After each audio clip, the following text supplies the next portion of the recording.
2026 world கப்பில் நிறைய ஃபேன்ஸோட ஃபேவரட்டாக இருக்க போகிறது ஃப்ரான்ஸ் நேஷனல் டீம்.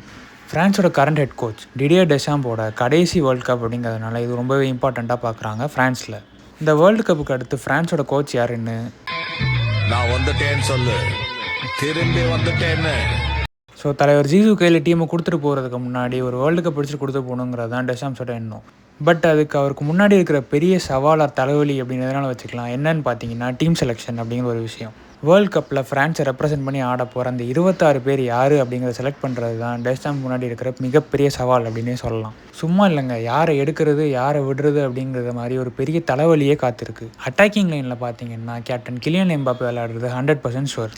ஆனால் எம்பாப்பேவை சென்ட்ரலாக ஸ்ட்ரைக்கராக ஆட வைக்கிறதா இல்லைனா விங்கில் ஆட வைக்கிறதாங்கிறத டெஷாம்ஸ் தான் முடிவு பண்ணணும். இந்த முடிவு டீமில் இருக்கிற மற்ற அட்டாக்கிங் பிளேயர்ஸான ஹெக்கிடிகே, டெம்பலே, ஒலிசே அந்த பிளேயர்ஸோட ஸ்பாட்டையுமே இந்த ஒரு விஷயம் தான் டிட்டர்மைன் பண்ண போகுது. அடுத்து டிஃபென்ஸில் அவங்களுக்கு தேவையான பேலன்ஸ். சலீபா, உபாமெகானோ, கொனாட்டே இவங்க 3 பேருமே டாப் டயர் டிஃபெண்டர்ஸ்னு எல்லாருக்குமே தெரியும். பட் இன்னொரு முக்கியமான விஷயம், அவங்க 3 பேருமே ரைட் ஃபுட்டட் டிஃபெண்டர்ஸ். இதை பேலன்ஸ் பண்ணுற மாதிரி ஒரு லெஃப்ட் ஃபுட்டட் டிஃபெண்டர் இல்லைங்கிறது டெஷாம்புக்கு இன்னொரு பெரிய தலைவலியாக இருக்கும்.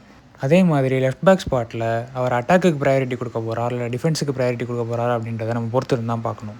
முக்கியமான ஃபைட் எங்கே நடக்க போகுது அப்படின்னு பார்த்தீங்கன்னா மிட்ஃபீல்ட் செலெக்ஷனில் தான் நடக்க போகுது. கான்டே மாதிரி வெட்ரன்ஸும் இருக்காங்க, ராபியோ, கமவிங்கா, சோமேனி இந்த மாதிரி ஏகப்பட்ட பிளேயர்ஸ் இருக்காங்க. இதில் யாரெல்லாம் வேர்ல்ட் கப் கொண்டு போகிறது யாரெல்லாம் விட்டுட்டு போகிறது அப்படின்றது டெஷாம்புக்கு உண்மையிலேயே பெரிய தலைவலியாக தான் இருக்க போகுது. நீங்கள் ஃப்ரான்ஸ் என்ட்ரியோட கோச்சாக இருந்தீங்கன்னா யாரை செலக்ட் பண்ணுவீங்க, யாரை விடுவீங்க? கீழே கமெண்ட்டில் சொல்லுங்கள்.